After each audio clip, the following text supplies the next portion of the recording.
គឺជាសេចក្តីរាយការណ៍របស់ទីភ្នាក់ងារសារព័ត៌មាន AP ចុះណាខ្ញុំដកស្រង់ពី AP មកជម្រាបជូនប្រិយមិត្តទាំងអស់គ្នាបាទ AP បានរាយការណ៍ថាដោយសារតែបទជបាញ់នៅអ៊ីរ៉ង់នៅតែរង្គោះរង្គើឥឡូវនេះគឺលោកអនុប្រធានាធិបតីសហរដ្ឋអាមេរិកលោក JD Vance លោកបានអញ្ជើញទៅធ្វើដំណើរទៅប្រទេសប៉ាគីស្ថានតាំងពីថ្ងៃសុក្រនេះបាទលោកចេញដំណើរទៅថ្ងៃសុក្រនេះហើយដើម្បីពិភាក្សាកម្រិតខ្ពស់ជាមួយនឹងមន្ត្រីអ៊ីរ៉ង់ទន្ទឹមនឹងនោះដែរគឺនៅអ៊ីស្រាអែលបាទអ៊ីស្រាអែលគឺហើយនឹងពួកសកម្មប្រយុទ្ធHezbollah នៅក្នុងប្រទេសលីបង់ក៏បាននៅតែបន្តប្រយុទ្ធគ្នានៅឡើយទេហើយទីក្រុងតេហរ៉ង់គឺអ៊ីរ៉ង់នៅតែបន្តគ្រប់គ្រងច្រក Hormuz យ៉ាងតឹងរ៉ឹងដោយមិនទាន់បានបើកទូលំទូលាយនៅឡើយទេដូច្នេះនេះជាក្តីបារម្ភមួយដែលថាមានបញ្ហាជាច្រើនដែលអាចនឹងធ្វើឲ្យខូចខាតទៅដល់ជុំបាញ់គ្នាដែលទើបតែចូលបាន2ថ្ងៃ3ថ្ងៃនេះបាទហើយនឹងការចរចាដែលមានគោលបំណងធ្វើឲ្យមានកិច្ចព្រមព្រៀងសម្រាប់ឲ្យបាននូវកិច្ចព្រមព្រៀងទូលំទូលាយជាងមុនដើម្បីបញ្ឈប់ការប្រយុទ្ធគ្នាជាអចិន្ត្រៃយ៍តែម្ដងទីភ្នាក់ងារសារព័ត៌មានពាក់កណ្ដាលផ្លូវការរបស់អ៊ីរ៉ង់ដែលឈ្មោះថា Tasnim ដែលមានទំនាក់ទំនងយ៉ាងជិតស្និទ្ធជាមួយនឹងកងឆ្មាំបដិវត្តរបស់អ៊ីរ៉ង់នោះបានអះអាងថាកិច្ចចរចាដែលកំណត់សម្រាប់នៅថ្ងៃសៅរ៍នេះលោកថាពួកគេថាមិនកើតមានឡើងទេលុះត្រាតែអ៊ីស្រាអែលបញ្ឈប់ការវាយប្រហាររបស់ខ្លួននៅក្នុងប្រទេសលីបង់ហើយប្រធានាធិបតីសហរដ្ឋអាមេរិកវិញលោកបានថ្លែងនៅលើបណ្ដាញផ្សព្វផ្សាយសង្គមរបស់លោកថាអ៊ីរ៉ង់មិនមានឥទ្ធិពលអ្វីក្រៅតែពីការរឹតបន្តឹងចរាចរណ៍តាមច្រក Hormuz នោះទេអញ្ចឹងដូច្នេះអ៊ីរ៉ង់អត់មានសន្លឹកបៀដែលមានទម្ងន់ខ្លាំងទេដែលជាទម្ងន់ខ្លាំងគឺតែទៅលើច្រក Hormuz ដែលជាកន្លែងដែលចរាចរណ៍ពាណិជ្ជកម្មទូទាំងពិភពលោកប្រមាណជា 20% ឆ្លងកាត់ហើយភាគច្រើនទៅតំបន់អាស៊ីទន្ទឹមនឹងនេះដែរប្រទេសគុយវ៉ែតបាននិយាយថាខ្លួនត្រូវបានវាយប្រហារដោយយន្តហោះគ្មានមនុស្សបើកចំនួន7ដងចាប់តាំងពីថ្ងៃប្រហោះមកគឺចាប់តាំងពីមានបទជបាញ់មកដែលគឺអ៊ីរ៉ង់ដែលគុយវ៉ែតបានស្ដីបន្ទោសទៅលើប្រទេសអ៊ីរ៉ង់និងសម្ព័ន្ធមិត្តជីវពលរបស់ខ្លួននៅក្នុងតំបន់ទោះបីជាកងឆ្មាំបដិវត្តបានបដិសេធថាមិនមែនជាសកម្មភាពរបស់ពួកគេនោះទេក៏ប៉ុន្តែសេចក្តីរាយការណ៍បានបញ្ជាក់ថាក្នុងពេលកន្លងមកអ៊ីរ៉ង់ហ្នឹងគឺវាប្រហារទៅលើប្រទេសគេហ្នឹងក៏មិនដែលប្រកាសទទួលស្គាល់ដែរអញ្ចឹងដូច្នេះអាចជាសកម្មភាពរបស់អ៊ីរ៉ង់ក៏លេចមកមើលការរៀបចំសម្រាប់ការចរចារវាងអ៊ីរ៉ង់និងសហរដ្ឋអាមេរិកគឺហាក់ដូចជាកំពុងដំណើរការទៅមុខបាទដោយលោក Vance លោកបានឡើងយន្តហោះ Air Force 2 នេះគឺជាឈ្មោះយន្តហោះសម្រាប់អនុប្រធានាធិបតីបាទសម្រាប់ជើងយន្តហោះដល់វែងទៅឆ្ងាយទៅកាន់ទីក្រុងអ៊ីស្លាមាបាតចាំប្រហែលជាលោកតាមព័ត៌មានទៅព្រឹកមិញប្រហែលឥឡូវនេះប្រហែលជាទៅដល់ឬក៏មិនទាន់មានរូបភាពចេញមកនៅឡើយទេបាទនៅកន្លែងផ្សេងទៀតការចរចារវាងអ៊ីស្រាអែលនិងលីបង់បាទអញ្ចឹងគឺអ៊ីស្រាអែលនិងលីបង់ក៏ទៅចរចាដែរត្រូវគេរំពឹងថានឹងចាប់ផ្ដើមនៅថ្ងៃអង្គារនៅសហរដ្ឋអាមេរិកវិញនេះបើយោងតាមខុទ្ទកាល័យរបស់ប្រធានាធិបតីអ៊ីរ៉ង់លោក Joseph On បាននិយាយនៅថ្ងៃសុក្រនេះទីក្រុងបេរុតចង់ធ្វើកិច្ចចរចាដោយផ្ទាល់ដើម្បីបញ្ចប់សង្គ្រាមអ៊ីស្រាអែលនិងក្រុម Hezbollah ប៉ុន្តែក្រោមបទជបាញ់ស្រដៀងគ្នាទៅនឹងបទជបាញ់ជាមួយនឹងអ៊ីរ៉ង់បាទស្រដៀងគ្នានឹងដែរមុនពេលចាក់ចេញដំណើរលោក Vance បានមានប្រសាសន៍ថាលោកជឿថាការចរចាជាមួយអ៊ីរ៉ង់នឹងមានលក្ខណៈវិជ្ជមានប៉ុន្តែលោកបន្ថែមថាប្រសិនបើពួកគេព្យាយាមលេងល្បិចដាក់ពួកយើងនោះពួកគេនឹងឃើញថាក្រុមចរចាយើងមិនងាយចាញ់បោកឬយកទទួលយកបាននោះទេដោយឡែកនៅក្នុងទីក្រុងអ៊ីស្លាមាបាតប្រទេសប៉ាគីស្ថានវិញគឺកងកម្លាំងសន្តិសុខបានបិទផ្នែកសំខាន់នៃរដ្ឋធានីប៉ាគីស្ថានដែលបានសង់របាំងការពារតាមបណ្ដោយផ្លូវពីអាកាសយានដ្ឋានទៅកាន់ទីក្រុងដាក់របងការពារតែម្ដងសម្រាប់អនុប្រធានាធិបតីសហរដ្ឋអាមេរិកប៉ុន្មានម៉ោងក្រោយមកគណៈប្រតិភូអ៊ីរ៉ង់ដឹកនាំដោយប្រធានសភាលោក Mohammed Bagher Ghalibaf បានមកដល់ទីក្រុងអ៊ីស្លាមាបាតអញ្ចឹងអ៊ីរ៉ង់ទៅដល់មុនហើយណាបាទដែលពីមុនមកមានអ្នកសួរ comment មកសួរខ្ញុំថាឮសូរថាអ៊ីរ៉ង់អត់បញ្ជូនប្រតិភូទៅទេមកដល់ម៉ោងនេះគឺបញ្ជូនណាបញ្ជូនគឺឥឡូវថែមទាំងទៅដល់មុនអាមេរិកទៀតផងនេះបើយោងតាមទូរទស្សន៍របស់អ៊ីរ៉ង់គណៈប្រតិភូនេះរួមមានក្រុមខាងផ្នែកសន្តិសុខខាងផ្នែកនយោបាយខាងផ្នែកយោធា សេដ្ឋកិច្ចនិងផ្នែកច្បាប់បាទយកមក complete ទៅតែម្ដងក្រុមសន្តិសុខគឺចង់សម្ដៅទៅលើពួកខាងមហាផ្ទៃបាទប៉ូលីសខាងមហាផ្ទៃបាទរបាយការណ៍នេះបាននិយាយថាការចរចានឹងចាប់ផ្ដើមលុះត្រាតែភាគីម្ខាងទៀតទទួលយកលក្ខខណ្ឌជាមុនរបស់អ៊ីរ៉ង់មុននេះបន្តិចលោកកាលីបាបានបង្ហោះនៅលើបណ្ដាញសង្គមថាចំណុច2ដែលលោកចង់បានជាមុនសិនមុននឹងកិច្ចព្រមព្រៀងចរចាជាមួយនឹងគ្នាគឺទី1ឲ្យមានបទជបាញ់នៅលីបង់និងទី2ការដោះលែងបាទការដោះលែងទ្រព្យសម្បត្តិរបស់អ៊ីរ៉ង់ដែលត្រូវបានសហរដ្ឋអាមេរិកបង្កកបាទគឺឥឡូវនេះគឺមិនទាន់បានបញ្ចេញមកដល់ឡើយទេបាទលោកបានសរសេរថាបញ្ហាទាំងពីរនេះត្រូវតែបំពេញឲ្យបានសិនមុននឹងចាប់ផ្ដើមការចរចាគ្នាបាទតើសហរដ្ឋអាមេរិកព្រមដោះលែងឲ្យបើកថវិកាដែលសហរដ្ឋអាមេរិកបង្កកឬយ៉ាងណាបាទមិនទាន់ដឹងទេមកដល់ពេលនេះបាទនេះជាព័ត៌មានទី1មកអញ្ចឹងបើសិនជាស្ថានភាពវាបានធូរស្រាលមានឯកភាពគ្នាទៅគឺមិនត្រឹមតែសហរដ្ឋអាមេរិកទេគឺប្រទេសនានានៅក្នុងពិភពលោកជាពិសេសតំបន់អាស៊ីគឺនឹងមានផលល្អផងដែរជាពិសេសគឺនៅប្រទេសកម្ពុជាយើងដែរផលប៉ះពាល់អាចនឹងកើតមានឡើងបើសិនជាសង្គ្រាមនេះអូសបន្លាយជាពិសេសឥឡូវនេះប៉ះពាល់តែសាំងតែយូរទៅនឹងប៉ះពាល់ទៅដល់ថ្លៃទំនិញថ្លៃអីប្រើប្រាស់ផ្សេងទៀតហើយបាទរីឯព័ត៌មានទី2នេះបាទព័ត៌មានទី2នេះគឺបាទខ្ញុំសូមជូនមុនតែម្ដងគឺនៅសហរដ្ឋអាមេរិកដែលជាប្រទេសដែលធ្វើសង្គ្រាមនៅក្នុងអ៊ីរ៉ង់នោះក៏ប៉ះពាល់ដែរគឺមានបាទបើយោងតាមសេចក្តីរាយការណ៍នេះគឺអតិផរណានៅសហរដ្ឋអាមេរិកបានកើតមានឡើងបើយោងតាមសេចក្តីរាយការណ៍នេះឲ្យដឹងថាអតិផរណារបស់សហរដ្ឋអាមេរិកបានកើនឡើងយ៉ាងខ្លាំងនៅខែមីនាអាការកាលខែមុនណាពីព្រោះតួលេខទើបតែចេញផ្សាយនៅថ្ងៃនេះក្នុងអំឡុងពេលសង្គ្រាមរវាងសហរដ្ឋអាមេរិកនិងអ៊ីស្រាអែលជាមួយនឹងអ៊ីរ៉ង់ដោយតម្លៃទំនិញនេះបានកើនឡើង0កណ្ដកសញ្ញា 9% ជិត 1% ដែរបើធៀបទៅនឹងខែមុននឹងទៅជា 3.3% បើធៀបជាប្រចាំឆ្នាំនេះបើយោងតាមទិន្នន័យថ្មីដែលចេញផ្សាយនៅថ្ងៃសុក្រនេះការកើនឡើងនៃសន្ទុះតម្លៃទំនិញប្រើប្រាស់ដែលវាស់ស្ទង់តម្លៃទំនិញនិងសេវាកម្មគឺជាការកើនឡើងច្រើនបំផុតក្នុងរយៈពេលជិត2ឆ្នាំមកនេះនិងជារង្វាស់ផ្លូវការដំបូងអំពីរបៀបដែលចំនួននេះបានប៉ះពាល់ដល់តម្លៃទំនិញប្រើប្រាស់របស់សហរដ្ឋអាមេរិកជាពិសេសនៅពេលដែលអ៊ីរ៉ង់បានបិទច្រក Hormuz ដែលប្រេងនិងឧស្ម័ន 1/5 របស់ពិភពលោកបានឆ្លងកាត់សន្ទុះធម្មពលកើនឡើង 10.9% នៅក្នុងខែមីនាបាទអញ្ចឹងប្រេងរបស់សហរដ្ឋអាមេរិកក៏ឡើងដែរ 10% 11% មកដែលនាំមុខដោយការកើនឡើងបាទចំនួន 21.2% នៅក្នុងសន្ទុះសម្រាប់តម្លៃប្រេងសាំងបាទចំប្រេងសាំងឡើងទៅដល់ 21%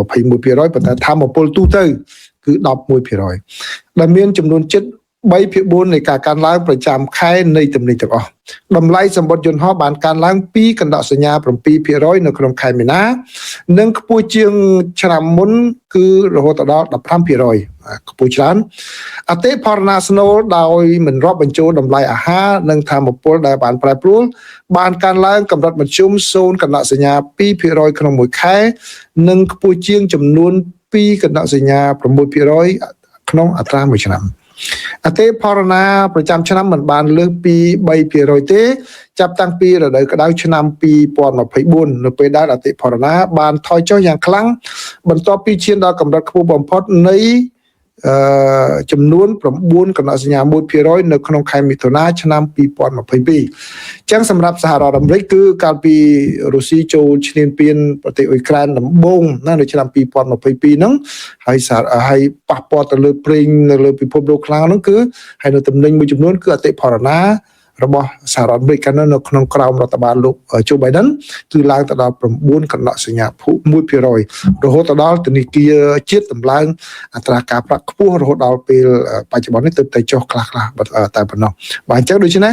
សហរដ្ឋអាមេរិកធ្លាប់បានជួបអតិផរណាខ្ពស់អញ្ចឹងប្រជាពលរដ្ឋមួយចំនួនគាត់នៅអាចទ្រាំទ្របានឡើយទេក៏ប៉ុន្តែបើសិនជានៅបន្តរយៈពេលយូរអាចនឹងមានផលប៉ះពាល់លើសហរដ្ឋអាមេរិកនិងបណ្ដាប្រទេសនានានៅលើពិភពលោកដែលនេះឯងជាសម្ពាធឲ្យមេដឹកនាំសហរដ្ឋអាមេរិកត្រូវដោះស្រាយបញ្ហានេះឲ្យបានឆាប់ផងដែរបាទព័ត៌មានទី3នេះគឺជាសេចក្តីរាយការណ៍ពីប្រទេសអាស៊ីវិញម្ដងគឺ លោកប្រធានាធិបតីចិនលោកស៊ីជីនពីងបានជួបជាមួយនឹងមេដឹកនាំបកប្រឆាំងនៅក្នុងដែនកោះតៃវ៉ាន់ដែលគេចាត់ទុកថានេះគឺជាជំនួបដ៏កម្រមួយហើយបាទដែលជួបជាមួយនឹងលោកស្រីឆេងលីវុនបាទគឺជាមេដឹកនាំនៃគណៈបកគួកមីងតាំងបាទនៅក្នុងទីក្រុងប៉េកាំងគឺជំនុំនេះបានធ្វើឡើងនៅក្នុងទីក្រុងប៉េកាំងកាលពីថ្ងៃសុក្រហើយលោកបានមានប្រសាសន៍ថាចិនស្វាគមន៍ការអភិវឌ្ឍដោយសន្តិវិធីនៅទូទាំងច្រកសមុទ្រតៃវ៉ាន់និងបានហៅប្រជាពលរដ្ឋដែលមកពីប្រទេសទាំងពីរថាជាគ្រួសារតែមួយទេมันមានចិនដីគោកมันមានចិនដីកោះនោះទេបាទគឺជាគ្រួសារតែមួយនេះគឺជាកិច្ចប្រជុំផ្លូវការលើកដំបូងរវាងថ្នាក់ដឹកនាំជាន់ខ្ពស់នៃគណៈបកកុម្មុយនីសចិននិងគណៈបកគួកមីងតាំងដែលគណៈបកគួកមីងតាំងគឺជាគណៈបកមួយដែលពេញចិត្តនឹងការរក្សាទំនាក់ទំនងជិតស្និទ្ធជាមួយនឹងទីក្រុងប៉េកាំងបាទក្នុងរយៈពេលជិតមួយទសវត្សរ៍មកនេះគឺគោលនយោបាយរបស់គាត់គឺធ្វើយ៉ាងណាឲ្យមានការសម្របសម្រួលសន្តិវិធីដោះស្រាយបញ្ហាហ្នឹងជាមួយនឹងដែនកោះតៃវ៉ាន់ជាមួយនឹងប្រទេសចិនយោងតាមទីភ្នាក់ងារសារព័ត៌មានស៊ិនហួររបស់ចិនអ្នកស្រីលោកស៊ីបានមានប្រសាសន៍ថាយើងជឿជាក់យ៉ាងមុតមមថាជនរួមជាតិតៃវ៉ាន់កាន់តែចាឡើងណាគាត់ប្រាប់ថាជនរួមជាតិតៃវ៉ាន់កាន់តែចាឡើងនិងទទួលស្គាល់ថាទស្សនវិស័យអភិវឌ្ឍរបស់តៃវ៉ាន់ពឹងផ្អែកលើមាតុភូមិដ៏រឹងមាំមាតុភូមិសម្ដៅទៅលើចិនហើយផលប្រយោជន៍និងសុខុមាលភាពរបស់ជនរួមជាតិតៃវ៉ាន់ក៏មានទំនាក់ទំនងគ្នាយ៉ាងជិតស្និទ្ធទៅនឹងការរស់ឡើងវិញដ៏អស្ចារ្យរបស់ប្រជាជាតិចិនកិច្ចប្រជុំនេះធ្វើឡើងមុនពេលកិច្ចប្រជុំកំពូលមួយនៅទីក្រុងប៉េកាំងដែលលោកប្រធានាធិបតីសហរដ្ឋអាមេរិកលោកដូណាល់ត្រាំបានគ្រោងទុកសម្រាប់ខែឧសភានិងជាកន្លែងដែលលោកស៊ីទំនងជានឹងលើកឡើងពីការជំទាស់របស់លោកចំពោះការលក់អាវុធរបស់សហរដ្ឋអាមេរិកទៅឲ្យកោះតៃវ៉ាន់ដែលជាកោះគ្រប់គ្រងដោយខ្លួនឯងហើយទីក្រុងប៉េកាំងអះអាងថាជាទឹកដីរបស់ខ្លួនហើយមិនបានបដិសេធចោលការដណ្ដើមយកដោយកម្លាំងនោះទេប្រសិនបើចាំបាច់លោកស៊ីនិងលោកស្រីឆេងបានចាប់ដៃគ្នានៅចំពោះមុខអ្នកសារព័ត៌មាននៅសាលប្រជុំធំរបស់ទីក្រុងប៉េកាំងជាកន្លែងដែលមេដឹកនាំចិនតែងតែទទួលភ្ញៀវល្បីៗលោកស៊ីបានមានប្រសាសន៍ថាលោកមានឆន្ទៈក្នុងការធ្វើការជាមួយនឹងគណៈបកនយោបាយទាំងអស់នៅតៃវ៉ាន់ដើម្បីលើកកម្ពស់ទំនាក់ទំនងដោយសន្តិវិធីប៉ុន្តែទីក្រុងប៉េកាំងរហូតមកដល់ពេលនេះបានបដិសេធមិនតាក់ទងជាមួយនឹងគណៈបកប្រជាធិបតេយ្យជឿនលឿនរបស់ដែនកោះតៃវ៉ាន់នោះទេដែលជាគណៈបកគ្រប់គ្រងប្រទេសពេលបច្ចុប្បន្នព្រោះចិនចាត់ទុកមេដឹកនាំរបស់បកនេះថាជាពួកបំបែកខ្លួនតៃវ៉ាន់គឺជាប្រទេសអធិបតេយ្យតៃវ៉ាន់គឺជាប្រទេសប្រជាធិបតេយ្យប៉ុន្តែក្រោមសម្ពាធពីទីក្រុងប៉េកាំងមានប្រទេសតិចតួចណាស់ដែលទទួលស្គាល់ថាជាប្រទេសឯករាជ្យគណៈបកគួកមីងតាំងមិនបានតស៊ូមតិឲ្យមានការបង្រួមគ្នាជាមួយនឹងចិននោះទេប៉ុន្តែលោកស្រីឆេងយល់ស្របជាមួយនឹងទីក្រុងប៉េកាំងក្នុងការប្រឆាំងនឹងឯករាជ្យភាពរបស់តៃវ៉ាន់ហើយបាននិយាយថាភាគីទាំងពីរនៃច្រកសមុទ្រតៃវ៉ាន់ជាកម្មសិទ្ធិរបស់ប្រទេសចិនតែមួយបាទអញ្ចឹងនេះគឺជាការវិវត្តមួយដែលគួរឲ្យចាប់អារម្មណ៍ដែលប្រិមិត្តទៅតាមដានមើលផងដែរអំពីការវិវត្តភូមិសាស្ត្រនយោបាយនៅក្នុងតំបន់នៅក្បែរខ្លួនណាបាទដូច្នេះតើនៅពេលដែលចប់ពីរឿងអ៊ុយក្រែនឬក៏ចប់ពីរឿងនៅមជ្ឈិមបូព៌ាច្បាស់ណាស់គឺនៅតំបន់អាស៊ីហ្នឹងប្រហែលជាចំណាប់អារម្មណ៍ខ្លាំងរបស់ប្រទេសមហាអំណាចបន្ថែមទៀតហើយបាទព័ត៌មានទី3នេះគឺជាសេចក្តីមិនមានសេចក្តីរាយការណ៍ណាទេប៉ុន្តែជាការជូនដំណឹងបាទប្រកាសព័ត៌មានរបស់ខាងក្រសួងការបរទេសរបស់កម្ពុជានៅថ្ងៃទី10ខែមេសានេះណាអញ្ចឹងខ្ញុំសូមដកសងខ្លឹមសារខ្លះមកជម្រាបជូនប្រិយមិត្តទាំងអស់គ្នាគឺមាន3ចំណុចដែលបាទកម្ពុជាបានជំទាស់នោះគឺទី1បាទកម្ពុជាបានបញ្ជាក់ដឹងថាចាប់តាំងពីខែធ្នូមកហ្នឹងបាទឆ្នាំ2025តាំងពីមានបទជប់បាញ់គ្នាមកគឺមានចំណុចដែលកម្ពុជានៅជំទាស់ហ្នឹងគឺទី1ការលើកទង់ជាតិថៃនៅលើខ្នងទំនប់ខាងកើតនៃ OT2 ក្នុងសង្កាត់អូស្មាច់ក្រុងសំរោងខេត្តបណ្ដោះមានជ័យនៅថ្ងៃទី6ខែមេសាឆ្នាំ2026បាទថៃបានលើកទង់ជ័យនៅកន្លែងហ្នឹងបាទកម្ពុជាជំទាស់ ទី2ការសាងសង់របងព្រំដែនជាឯកតោភាគីនៅតំបន់ចន្លោះបង្គោលព្រំដែនលេខ52និង54ដែលបានចាប់ផ្ដើមកាលពីថ្ងៃទី2ខែមេសាឆ្នាំ2026បាទនឹងខុសច្បាប់ហើយពីព្រោះអីសាងសង់របងគឺទៅតែមានការឯកភាពទ្វេភាគីបាទដូចយើងទៅសង់របងផ្ទះក៏អញ្ចឹងដែរគឺទៅភាគីអ្នកជិតខាងយើងគាត់ឯកភាពដែរបាទយើងអាចសង់បានមិនមែនធ្វើដោយឯកតោភាគីនោះទេទៅឲ្យគេដឹងហើយកម្ពុជាជំទាស់ណាបាទចំណុចទី3គឺការចុះពិនិត្យទីតាំងដោយគ្មានការអនុញ្ញាតនៅថ្ងៃទី7ខែមេសាឆ្នាំ2026ដឹកនាំដោយលោកឧត្តមសេនីយ៍ប្រផាសសូនឆៃឌីមេបញ្ជាការកងទ័ពអាកាសរបស់ថៃបាទដោយនាំក្រុមអ្នកសារព័ត៌មានថៃនិងបរទេសទៅកាន់សន្តាគារ Royal Hill Hotel និងសន្តាគារ Osmach Hotel and Resort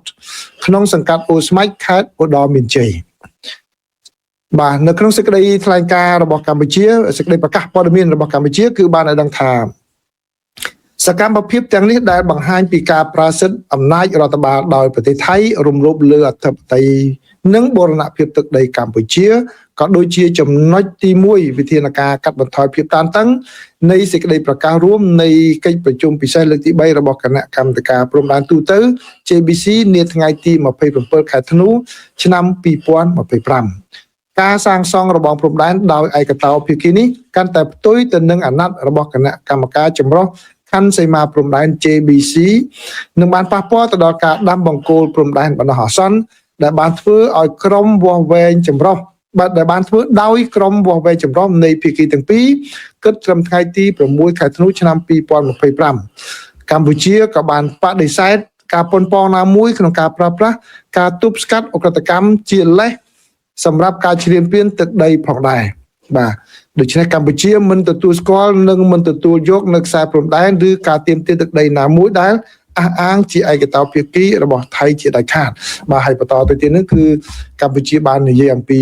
ជំហររបស់ខ្លួននៅក្នុងការដោះស្រាយដោយយន្តការច្បាប់ដែលមានក្នុងពេលកន្លងមកបាទអញ្ចឹងនេះគឺជាការវិវត្តមួយទៀតអញ្ចឹងខ្ញុំសូមបន្ថែម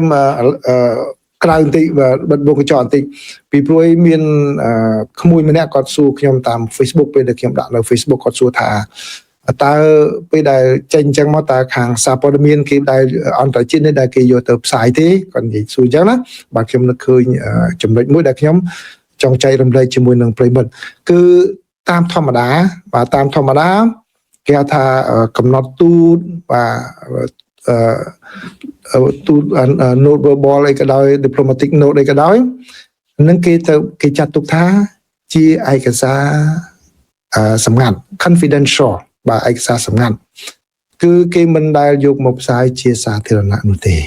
នឹងក្បួនគេអញ្ចឹងពីព្រោះអីគឺដើម្បីឲ្យដោះស្រាយបញ្ហានោះតាមផ្លូវទូតគឺដើម្បីកុំឲ្យបញ្ហានោះកាន់តែឡើងកម្ដៅថែមទៀតបាទនឹងតាមក្បួនខ្នាតតាមក្រិតក្រមគឺគេត្រូវធ្វើអញ្ចឹងក៏ប៉ុន្តែវាមានករណីលើកលែងហ្នឹងគឺយ៉ាងម៉េចបើសិនបើច្បាប់នៅក្នុងប្រទេសហ្នឹងគឺតម្រូវថាត្រូវឲ្យមានការផ្សាយបាទឬក៏ច្បាប់ដែលមានតម្រូវឲ្យគេថា Freedom of Information Act បាទគឺនៅក្នុងអាមេរិកនេះគេថាច្បាប់ស្តីពីសេរីភាពនៃការFreedom of Information Access បាទគឺការទទួលបានព័ត៌មានបាទអញ្ចឹងគឺបានអាចនឹងយើងមើលឃើញបានបាទហ្នឹងគឺអញ្ចឹងឬក៏ក្នុងន័យមួយទៀតគឺដើម្បីគោលបំណងនយោបាយឬក៏គោលបំណងដើម្បីធ្វើឲ្យមហាជនបានយល់ដឹងអំពីដំណើរការហ្នឹងជាជាងការយល់ច្រឡំការអ្វីកើតឡើងអញ្ចឹងត្រឡប់មករឿងហ្នឹងវិញបាទរឿងហ្នឹងវិញគឺរឿងដែលតងជាមួយនឹងកំណត់ទូតអីចឹងគឺគេអត់ឲ្យយើងដឹងទេអ្វីដែលប្រិមិត្តបានដឹងនេះគ្រាន់តែជាសេចក្តីប្រកាសព័ត៌មានទេណាកុំច្រឡំរវាងសេចក្តីប្រកាសព័ត៌មាននិងកំណត់ទូតផ្លូវការដែលគេសរសេរយ៉ាងណាអញ្ចឹងនៅមានអ្នកបកស្រាយយល់ច្រឡំចំណុចហ្នឹងណាគឺអ្វីដែលគេដាក់នេះគឺគ្រាន់តែជាសេចក្តីប្រកាសព័ត៌មានឲ្យយើងដឹងបាទឯកសារពិតប្រាកដដែលសរសេរធ្ងន់ធ្ងរប៉ុណ្ណាគេឲ្យយើងដឹងទេគេមិនអត់ចេះទេក៏ប៉ុន្តែយ៉ាងណាក៏ដោយក៏ខ្ញុំសរសើរខាងរដ្ឋាភិបាលកម្ពុជាគឺគាត់បានធ្វើនេះក្នុងន័យដូចដែលទី3ដែលខ្ញុំនិយាយមិញហើយគឺឲ្យមហាជនបានដឹងបាទឲ្យគាត់ស្ងប់ចិត្តកុំឲ្យថារដ្ឋាភិបាលនឹងលាក់លៀមកន្លែងណាប៉ុន្តែតាមផ្លូវច្បាប់គេអត់មានតម្រូវឲ្យចេញទេ ណាគេមានតម្រូវចេញទេអញ្ចឹងគឺទៅយល់ពីចំណុចនឹងកន្លែងហ្នឹងខុសគ្នាក៏មានថាត្រូវទៅចេញឲ្យមកបង្ហាញអស់មិនមែនទេគេអាចមិនប្រាប់មហាជនបានប៉ុន្តែស៊ីទៅលើការសម្រេចរបស់ថ្នាក់ដឹកនាំទេហើយទោះបីជាគាត់ឲ្យយើងដឹងនេះក៏មិនមែនជាឯកសារដើមដែលជាឯកសារដែលគាត់សរសេរទៅថៃទាំងសងនោះដែរគ្រាន់តែជាសេចក្តីប្រកាសព័ត៌មានទេអញ្ចឹងកុំច្រឡំគ្នាណាកុំច្រឡំគ្នាអញ្ចឹងដូច្នេះនៅក្នុងសេចក្តីកំណត់ទូតអាចដែលប្រើនៅក្នុងលក្ខណៈផ្លូវច្បាប់ថ្ងៃក្រោយនោះគឺគេសរសេរផ្សេងមួយទៀតដែលធ្ងន់ធ្ងរឬយ៉ាងណាធ្ងន់អាចធ្ងន់ជាងនេះឬយ៉ាងម៉េចវាបាទនឹងផ្សេងមួយទៀតណាអញ្ចឹងយល់ឲ្យបានប៉ុណ្ណឹងបាទអញ្ចឹងបាទសម្រាប់ខ្ញុំជាសរុបមកវិញដែលជាអ្នកសារព័ត៌មានហ្នឹងគឺខ្ញុំយល់ថានេះជាការងារមួយដែលតម្លាភាពហើយដែលបានឲ្យដឹងដោយសារតែគាត់ត្រូវការដើម្បីឲ្យមហាជនស្ងប់ចិត្តបាទអញ្ចឹងបាទសូមចូលរួមចំណែកប៉ុណ្ណឹងអញ្ចឹងហើយបាទខ្ញុំតែងតែនិយាយប្រាប់ប្រិមិត្តថាអ្នកដែលដឹងក្បួនការទូតទាំងអស់នេះមានច្រើនក៏ប៉ុន្តែខ្ញុំដោយសារតែអស់លោកអ្នកធំមួយចំនួនគាត់មិនមានឱកាសឬក៏គាត់ដោយហេតុផលណាមួយគាត់មិនបាននិយាយជាសាធារណៈគឺមានតែម្នាក់ដែលខ្ញុំជឿជាក់ទុកចិត្តបានគឺលោកបណ្ឌិតអិនសុផលដែលជាមិត្តភក្តិរបស់ខ្ញុំយ៉ាងជិតស្និទ្ធតែម្ដងគឺ follow page គាត់សរសេរអ្វីគឺសុក្រិតបាទ 100% លោកសុផលខ្ញុំដឹងជំហររបស់គាត់ទោះបីជាគាត់ធ្វើការនៅក្រសួងការបរទេសក៏ប៉ុន្តែគាត់យកគំនិតជា academia ជាសាស្ត្រាចារ្យដូចខ្ញុំអញ្ចឹងបាទជាដូចសាស្ត្រាចារ្យដូចខ្ញុំអញ្ចឹងគាត់អត់មានសូវខ្លាចអីគាត់អាចនិយាយការពិតច្រើនគាត់បរៀនបានច្រើនឲ្យគ្មានការកេងចំណេញនយោបាយទេបាទលោកសុផលខ្ញុំស្និទ្ធគ្នាមែនតើដើរលេងតែពីរនាក់តែកាន់នៅរៀនអនុបណ្ឌិតជាមួយគ្នាបាទ